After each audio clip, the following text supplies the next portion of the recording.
Morning பார்த்தீங்கன்னா ஜவாத் ஹில்ஸில் டே 2 இங்கே stay பண்ணியிருக்கேன். ஏற்கனவே சொன்ன மாதிரி ஹில்ஸ் டு ஹில்ஸ்னு ஒரு நியூ ரிசார்ட். ஸோ இந்த தான் ரிசார்ட் அது. ஸோ ஜவாத் ஹில்ஸில் மொத்தமே 2 ரிசார்ட் தான். அதில் ஒன்று நான் ஏற்கனவே தங்கியிருந்த கேவிஎம், இன்னொன்று இந்த ஹில்ஸ் டு ஹில்ஸ் நியூ. இது கிட்டத்தட்ட ஒரு வருஷம் இருக்கும்னு நினைக்கிறேன். ஸோ ஓரளவுக்கு மெயின்டைன் பண்ணியிருக்காங்க. வழக்கம் போல் இங்கே என்னென்னா டிரான்ஸ்போர்ட் ஃபெசிலிட்டி கிடையாது. இவங்களுக்கு பொருள் எல்லாமே மலை கீழே இருந்து தான் வரணும். மலை கீழே போகிறதுக்கு 1.5 மணி நேரம் ஆகும். இன்க்ளூடிங் சிக்கன்லேருந்து எல்லாமே திங்ஸ் எல்லாமே மலையில் விளையிற காய்கறி தவிர மற்றது எல்லாத்துக்கும் கீழே தான் போய் ஆகணும் இவங்க. அதனால் இங்கே கொஞ்சம் புதுசாக இருக்கிறதுனால எல்லாம் சின்ன சின்ன பசங்க தான் இதை ஹேண்டில் பண்ணுறாங்க.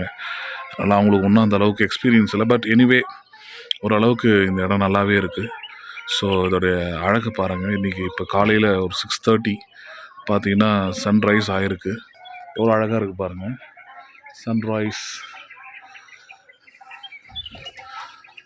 என்னென்னா இப்போ இன்டர்நெட் ஃபெசிலிட்டி இங்கே எங்கேயுமே கிடையாது. இப்போ தான் டவர்ஸ் எல்லா இடத்துலையும் வச்சுட்டு வராங்க. அதனால் இதுக்கப்புறம் இன்னும் ஒரு 10 வருஷம் இல்லை 5 வருஷம் கழிச்சு தான் வருவேன். 5 to 8 years கழிச்சு தான் கண்டிப்பாக மறுபடியும் ஜவாத் ஹில்ஸ் வருவேன். இதுதான் லாஸ்ட் இங்கே. ஏன்னா போதும், இன்னும் நிறைய இடம் பார்க்க வேண்டியது இருக்குது. இப்போ வந்ததே ஜஸ்ட் வார்ம் அப் ரைட் மாதிரி தான். நியூ பைக் கொஞ்சம் எக்ஸ்பீரியன்ஸ் பண்ணணும், கிலோமீட்டர்ஸ் தள்ளணும், அதெல்லாம் நிறைய இருந்தது. ஸோ அதுக்காக வந்திருந்தேன். ஸோ எனிவே அந்த ட்ரிப்பை முடிச்சுட்டு இன்றைக்கி மதியானம் பார்த்தீங்கன்னா ஏலகிரி போகிறேன். அங்கே 2 days ஸ்டே பண்ணிவிட்டு அதுக்கப்புறம் ரிட்டர்னிங் டு ஹோம்.